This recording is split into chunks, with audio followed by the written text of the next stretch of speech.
Right. Oh. So I've got Victoria in, so just wait for it to come through. Hi, Victoria. I'm not sure if you're able to or not, but if you can you manage the waiting room for me from now on? Because it's hot, so I want to start. So I'm just going to put this into a moment. Let's see you all. So first of all, I just wanted to say well done to those of you that did take action after last week, because I've spoken to quite a few of you and I've heard that quite a few of you actually started to use Coach Accountable to start measuring some of your key numbers, put some metrics in and things like that. And that's fantastic, because it's a great tool for helping you to do that. Obviously your business metrics can go in, but because it's a personal account just to you only, you could put your personal ones in as well. So well done for those of you that took action for that. And I also noticed that quite a few of you as well had been re-looking at some of that goal stuff from the masterclass. So really well done to you as well on that. Okay, so today I've just randomly picked some things out of the knowledge base, because I thought that's really what this is about, picking some things and just reminding you of what's in there. So I'm just going to just show you some things that'll be there. So I'm going to share my screen now. Okay. And if we go to System Builder, and I'm just going to, sorry guys, move your pictures out of the way. So in System Builder, as you know, there's a huge amount of stuff, and we keep reminding you all that the best thing to do is to follow the roadmaps, to use things in a structured way, but also to ask your practice growth experts. So if there's anything that you need help with, then please just drop us an email, you know, put us a message on Facebook or whatever, and we'll make sure that we point you in the right direction. But I've noticed the conversations that I've been having with members in the last couple of weeks, there's been a definite split between client base for people. So there are some members who have seemed to just be getting prospects coming at them like nobody's business, to be honest, and having to be really strict about who they're taking on board, and being really careful about that. And that's fantastic. But on the other end of the scale, there are people that are losing clients and are losing sometimes what they would have considered would be good clients, which is a real shame. And so I really wanted to point out that there is a way here of actually managing that, to make sure that we start explaining to people the value before they leave us.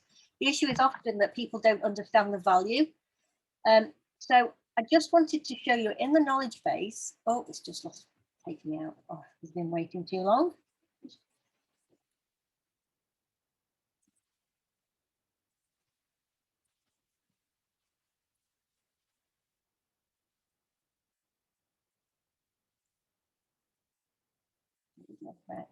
In the knowledge base, there are lots of resources, but if you think about what sort of value you give, then if I've got one here called making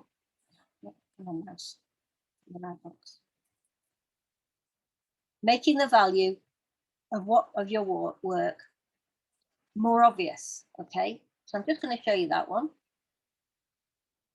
Okay, it's an action resource, but you should all be able to see it. Okay, and it's a really simple idea, which is basically you need to be crystal clear for your clients as to what you do and identify and quantify the benefits you've helped them to gain. I found it quite frustrating. I remember telling me, I think it was yesterday, I've lost track of time, that they'd lost a client after having shown them on simple stuff that works that they could have turned their business around from a loss to a profit just by dealing with the pricing. And that's really frustrating, isn't it? When you think, oh, crumbs, I've just shown them some opposite things. So making sure that you're really explicit about the benefits that you're giving, even with the work that you're doing, and quantifying it and making sure that that's clear. And I think there is a tendency as well for us to simplify our invoices. And often they go to an accounts department, so that's fine, it's not a big deal. But you do need to make sure that the business owner is getting something that explains to them what you're doing, what you're giving as value. So this is a wording for a letter or an email that you could send every time that you raised an invoice, okay? So that perhaps the invoice goes to the accounts department, but there's a letter or an email goes to the client so that they can see that what's going on, okay? So it's basically what we want to make sure is that we are clear about what we're doing. So again, you can change the wording of this. This is not, set in stone, change it. But, I'm delighted to tell you that as part of your current investment, the work covered by the invoice we just sent you actually saved you this much in tax, or saved you this much worth of your own time. Okay, so note in our experience, we're able to do this kind of work in about 10% of the time it takes non-accountants. So given that you've already told us that your time is worth however much an hour, getting us to do this work on your behalf has probably saved you about this many hours, which at this fee comes to this amount in total. Okay, so that could be it. So you're having done your bookkeeping. I'm just really pleased that you're still with us and we're doing your bookkeeping. Just to remind you that this has saved you this amount of time, this amount of money. Okay. Again, we've got here, because we've done this work, we've prevented you from having to pay late filing penalties, surcharge, interest of up to. We've fully discharged your statutory responsibility and we've filed everything at the right time. Again, whatever you've done that's relevant. We might have dealt with an issue that otherwise would have made it more difficult for you to concentrate on the much more important task of achieving your whatever sales targets were. So again, if you've been doing some work with things and you might have done, say some work on simple stuff that works, but then by doing your bookkeeping, we've actually not only saved them the time of doing it, but we've dealt with issues by doing the bookkeeping that meant that you could concentrate on much more important stuff. In that process, we could have identified savings and efficiencies that would add however much profit. So again, if you've just talked, say you've just done benchmark, or you've just used the improving your profits or improving your cash flow documents, then actually that could have identified key numbers, couldn't it? Or helped you to move towards your ultimate goal of becoming whatever size business you want it to be. So by bookkeeping, we've just prevented you from suffering a bad debt because we've spotted that there's an issue here that you can chase, or that there's a cash flow crisis, or whatever else you've done with analysis. We've removed the risk of, or helped you to, or saved you, or earned you. So thinking about that, so it's a bit of a mind shift, but rather than thinking of the features of what you've done, always talking about how this is a benefit.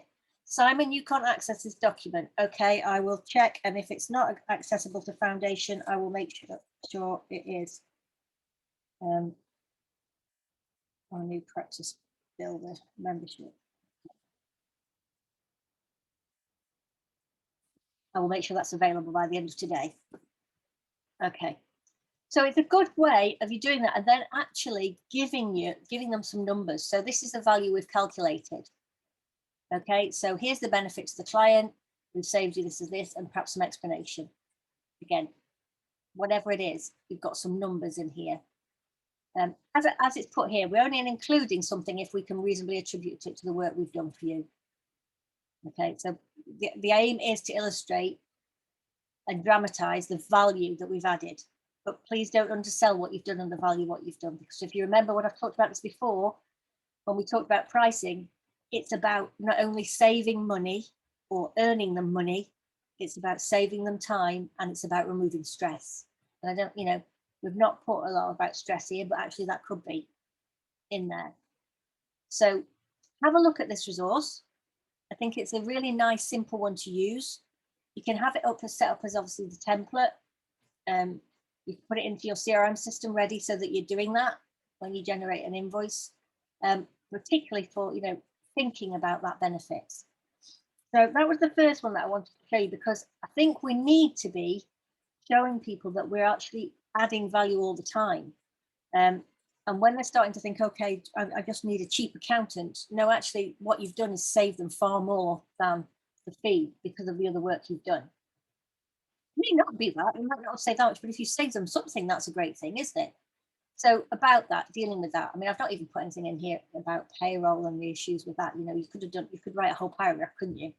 about the stress you've saved them, and the ensuring that the pensions were paid on time, and all that other legal stuff, managing furlough, all that other stuff could be built in. So please think about how you can use this, and use it, particularly use it with your better clients. Okay, you don't want to be losing your A's and your B's, so make sure that your A's and your B's are conscious of all that value you're adding. Okay, we don't want them to lose them just because they don't know what we've been doing for them. Okay. And I think often we focus on saving tax because that's what but they sort of expect that of us. So talking about all the other things we've done is really quite important. The second one I wanted to bring your attention to is actually a system. Okay. Now, we all know that probably, if you can get referrals from your best clients, that's probably a good way of getting new clients. It's not the only way, obviously, but it's it's the cheapest way. And often the people that refer you those great clients don't expect a huge amount of payment or anything else for it. Usually a great thank you, maybe a bottle of wine or something nice is the best thank you. Okay, but you need to have a systematic way of doing it. Okay. Oh, that's the measurement system. Sorry, I've jumped into the wrong one. So make sure you've looked at this. Okay. So the important thing is to think about what you need to do, the targets and the measures. Okay. And part of this is linked to a document here, which allows you to track the process. And with everything, we talk about measuring it. And this could be a number that's on your one-page plan. It is something that we suggest is on your practice one-page plan that's stored in Coach Accountable. Is about how are you getting referrals, how are you getting those great clients. Okay. So the important thing is making sure that you have an agenda for every meeting, and that in that agenda you ask for a referral. Okay. And that part of that agenda, again, there's a whole system here. Okay, is about making sure that you ask that referral question. So here are 3 things that you should be having on everything else. Are you happy? Did you know that? We also do something else. What else do you know that? Or who else do you know that we could help? And most importantly is that make sure that they already know what your ideal client looks like. So whether you've got something on your in your room when we're back in meeting rooms that sort of say these are the people I've worked with, or whether you have on your agenda at the bottom, which several of my members I work with do have, is a little box that says, we love to work with people like this. So when they get the agenda before the meeting, they know that they're going to be asked these questions, but they also know the sort of person you're looking for. Okay. So, and there are lots of agendas already in System Builder that you can use that's straight from the knowledge base if you type in agenda. Okay.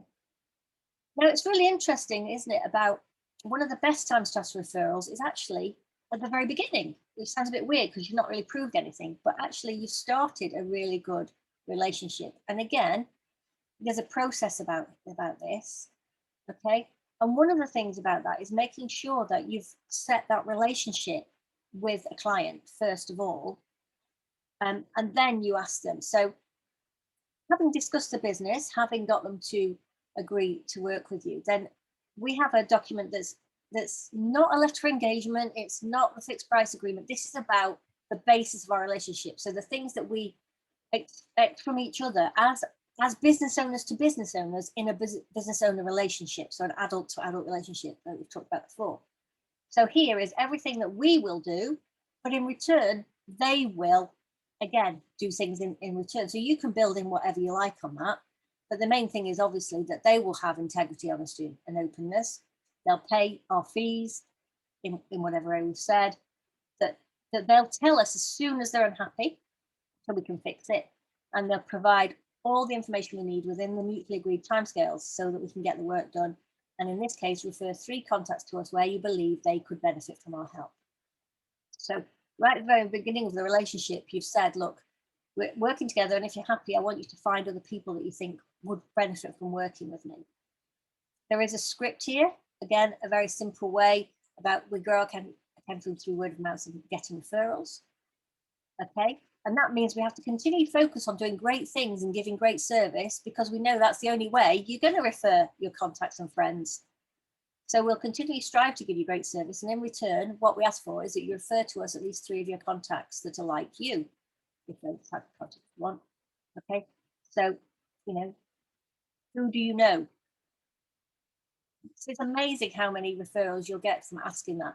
There is also a beautiful resource in here. Just mentioned it to Neil this morning, haven't I, Neil? About, it's actually a testimonial bit, but one of the things, the first question is, what would have stopped you working with us?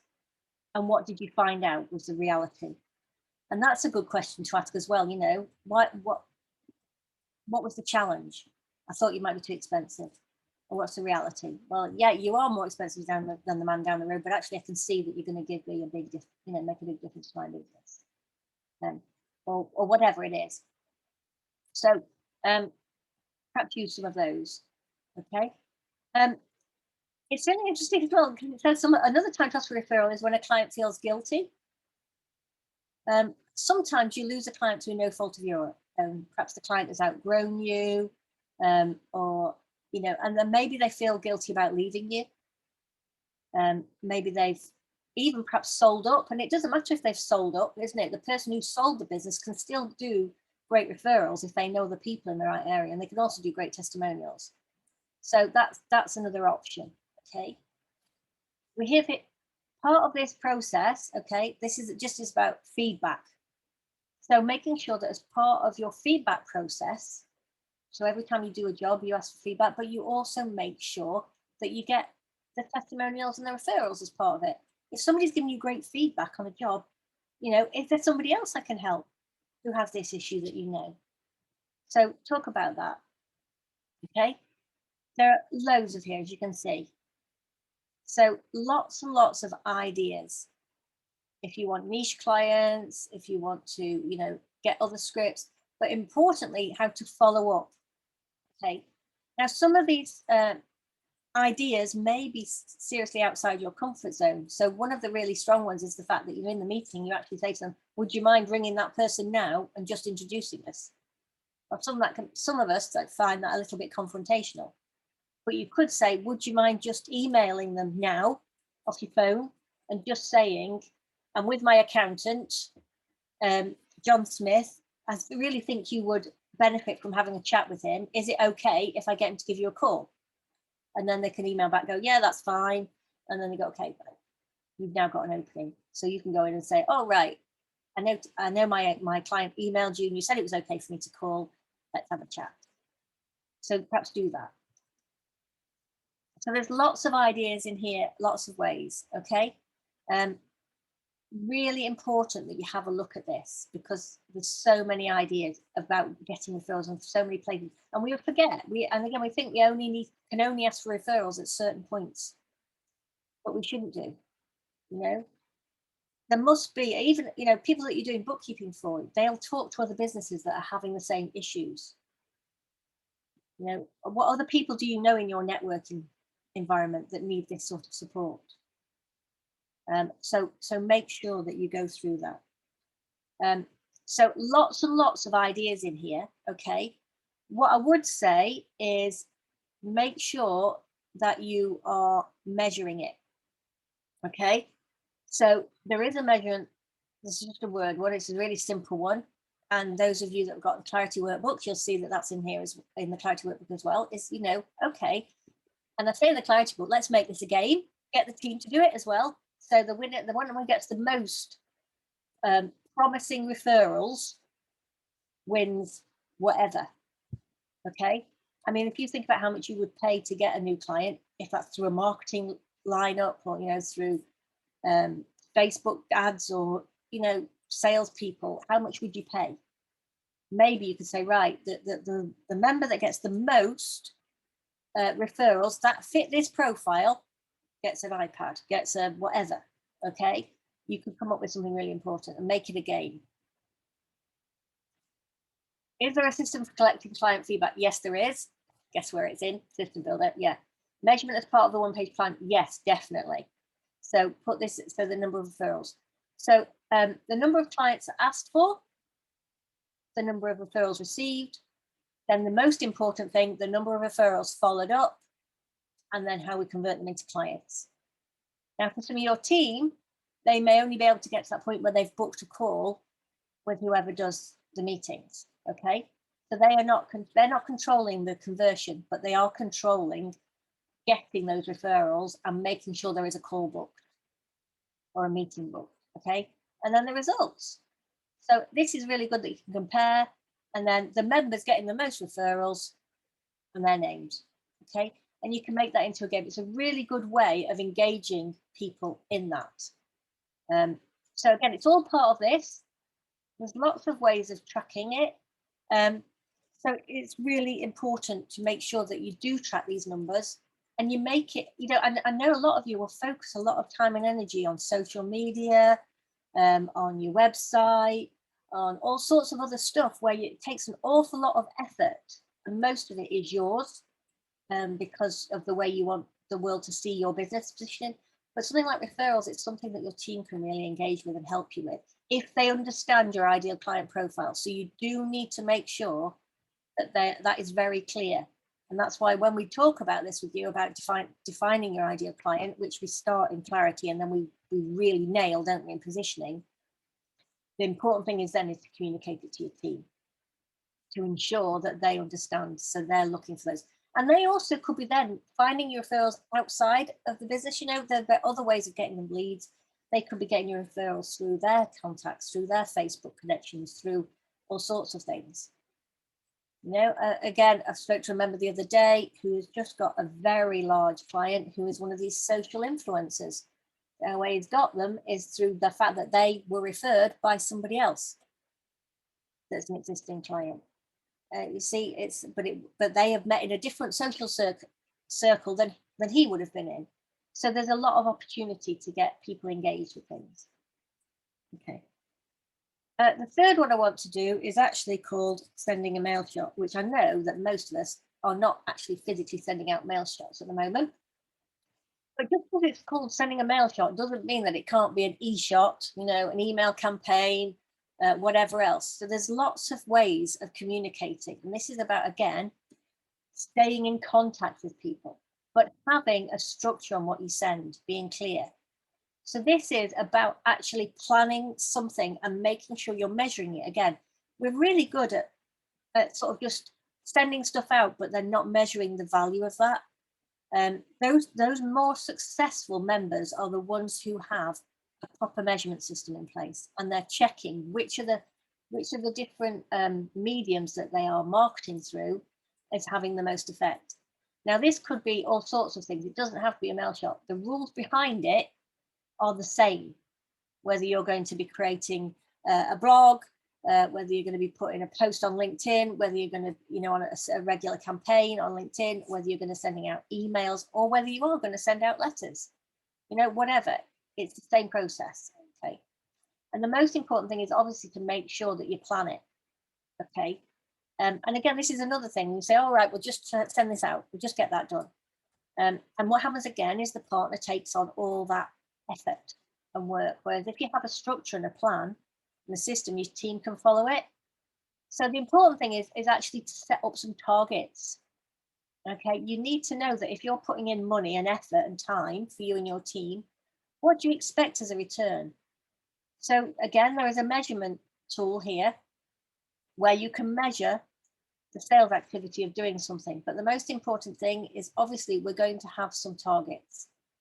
Okay, so we might put in here the idea, the targets of what we want to do, what we get, and then we'll put in the actuals. So really important that you set yourself some of those, and also what sort of budget. Because, even if you're doing things through Facebook, through LinkedIn, or whatever else, there are some costs incurred, okay? What is the proposition or the offer? What do you want them to do? Do you want them to go and look at your website because you've just made that beautiful and you find that? Do you want them to go and download a copy of your book or register for your book so that you can capture leads? Do you want them actually, as a client, to come and ask you about a service that you're delivering? Work out what it is that you want is the outcome, okay? And then timetable. So actually, at some point, you need to stop. And this is the other thing that I think often people is just they let things run often and they're not measuring it. And suddenly they realize they've paid for something for 12 months, 18 months, and they put a lot of energy at the beginning and it did a lot of good, but then because they've not put any energy on it since, it's sort of dwindled off and they're still paying. So think about that. Okay, so back here, we need to create a process of how you're going to measure this. This is just an example of actually something that's being sent out, in which case we've got sort of printing costs and artwork and all the rest of it. That doesn't mean you won't have costs for designing, you know, lovely infographics or things like that. Okay, but what you're wanting is you're wanting to make sure that you've got a certain percentage of response to make it a profitable campaign for you. Okay, so think about that. There is also a different way of looking at it, which is, this is quite a nice one too, which is actually just more about, okay, if we did a marketing log, so if we sent out an email or a marketing piece of software, or we posted something, then actually, when do we get the most responses? Because you can start tracking that actually, maybe this piece of marketing or this idea, we were only getting responses up to day, in this case, day 8, and then they started falling off. So in this case, would it have been worth us perhaps doing another trigger on day 9 to perhaps catch up the rest of them? So again, this is a really good way of, like the maths and the costs, working out exactly how much things have cost and the actual true profit. And then exactly in this case, we need to think about, maybe, should we change some of the wording? Should we give a guarantee? What else could we do? It's a bit squashed on here, obviously, because it needs downloading. But this is another way of measuring that. So think about how you can track that. And also think about the marketing stuff, and also any legal issues. So just be careful about, you know, is there anything that could trip you up? So having planned it, then you need to work out who your mailing list is. Okay. Now, if this is just something that's going out generally, fine. But again, remembering that it's about your ideal client profile. So thinking about who do we need to attract? And, you know, I talked a lot about this, that's the reason why we do positioning, is we're trying to find the language that resonates and makes it easy for you to connect to your ideal client. So thinking about that and making sure that if you've already got a marketing list, if you're marketing to your existing prospect list or client list, who matches that profile? Because they're the people you should be aiming your marketing at, rather than scattergunning. Or is it a general thing? But again, we need to be making sure that we are looking at attracting the right people. Okay? And also be careful, again, with emails and stuff, with opt-ins, making sure you get permission to take their information, which is why getting people to go to perhaps a landing page and giving you permission to use their emails is a good way of building your mailing list. Here we've got about creating your marketing letter. But again, like I said before, it could be an email, it could be anything else. Okay. Make it personal. Okay. Put something makes you sure that the header and the PS grab their attention. Make sure that you're always talking about the benefits. Obviously, you need to give them an opt-out, and you make sure somebody proofreads it. And if we put it out loud, because often what happens is you proofread it in your mind and you sort of jump over words, because you know your brain makes sense of a sentence, even if words are missing. So get somebody else to proofread it, to read it out loud. You know, if possible, get 2 different people to proofread it, because they'll have different levels of detail that they'll look at. Okay. And just details about making sure you've got the right name, you've got the right email address if you're emailing. If it's a letter, that you've got the important stuff on there, you know, that you've got a call to action. Always have a call to action with whatever you're doing, but give them a choice of how they come to you. So some people, you know, if you put them a phone number in, they'll ring you up. But a lot of people don't like phone. It's, again, it's too full on initially when they need to find out for you. So perhaps go to the website, download a form, maybe drop me an email, finding those different things. Okay. So look at that and think of the best way of doing it. Okay. Then, you know, if find the best way of sending all things out. So this is, again, is a printer pack. So this is about making sure you've looked at all the sort of reasons about printing. But if you're going to do it any other way, make sure you've got a way of automating it as simply as possible, and test your automation. Okay. Plan the follow-up. So many times there are people who do mailing campaign, you know, do a campaign and they haven't planned how to deliver on it. So, you know, if you've said, download this free brochure, make sure the upload works so they can download it. If you're going to say, we'll send you a book, make sure you've got books ready to sell. If you're going to, you know, deliver anything, be important.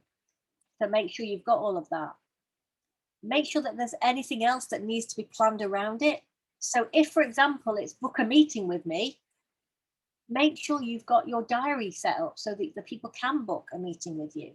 You know, that you're using a booking system so that they can go and do a direct link, and also that they can make sure that when they book it, you know what they're booking for. That's the important thing. And then obviously measure the results, which you keep coming back to. So to me, this is, although it's called a mail shot, it can be on anything. It has some really important stuff to remind you about. Okay. So think those 3 resources: making the value of your work more obvious, the referral system, and getting people engaged with that in the whole of your business, and the mail shot, or whatever you're doing as far as direct marketing. Then look at those and see how they can give you value. Okay. The last thing I want to just remind you about is the hub. Okay. As a member, you have complete access to the AVN hub. And I know that a lot of you do come to the Thursday sessions, and that's fantastic. Okay. There is a lot of stuff that gets said on the Thursday sessions. I mean, sometimes I come away, last week I came away from Kirsty's session on finance, and I was like, whoa, I think I'm going to have to go and sit down and rethink about how this can be presented to clients, you know, and how we can engage and support Kirsty and you working together and things like that.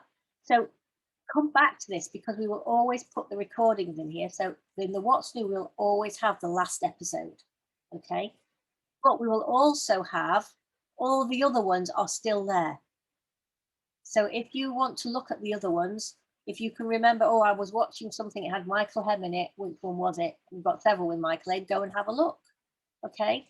But please look at this.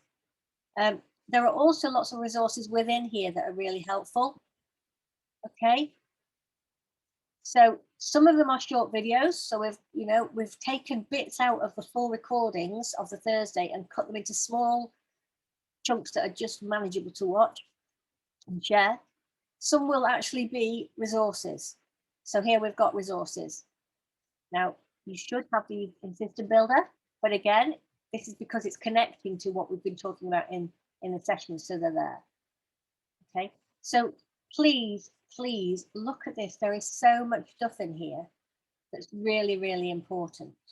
Okay, so thinking about the challenges that you have today, first of all, I would say, please contact your practice growth expert, because it's important that, yes, I will, Rose, in a second. It's important that you share with them what your challenges are and what your issues are, so that they can point you in the right direction. Most of that stuff will be in system building. You know I'm going to say that because everything is. But there's some stuff that is here. For those of you that prefer video learning, it's probably better to be using the hub for some of the stuff that's here. Okay. Now, the hub, Rose, it's actually a link you should have been sent specifically for you. Okay, if you can't find the email with a link, it takes you to a Kajabi page, which is what we use, avn.mykajabi.com. If you go to that web page, you should be able to use your standard email, but there would have been a specific password for this. Okay, really important here to look at this stuff. Okay, so there's some really useful stuff in here. Look at it, and please, make sure that you are using this free resource for you. Okay, we invite other people to look at it, but this is stuff that you've got, and as you can see, there is so much more. I mean, I'm just skimming down, but so many ideas that if you've got challenges, please come and have a look at this. Okay, one of the things, if you're not coming to the Thursday sessions, then please do come, or at least make sure that you've got time to come and watch the recording. The recording is usually up by the end of the day in that What's New. Okay. There is also, for you, for those, is actually some of the stuff around clarity and AVN excellence, okay? So we will be releasing more and more explanations on the AVN excellence content. So each standard is written, okay? And then there's a short 2-3 minute video as to what we mean by that standard, why it's important, okay? How you can do it, so that we explain it. Because again, I know that Michael's Pem said a few times that sometimes the standards are a little bit confusing, but actually, you know, once we explain it, then they're there. So perhaps you want to look at that, okay? And obviously, if you do want to book a call with us, you can book a definite call through the AVN app. That's fine. This one's, you know, one of those probably go straight to Shane. So go back to the hub. The moment we're doing sort of the content that we're just helping you keep moving things forward, but look at these areas and think, okay, what is my issue at the moment? Right, I need to get more clients. Right, well, let's think about what have we got.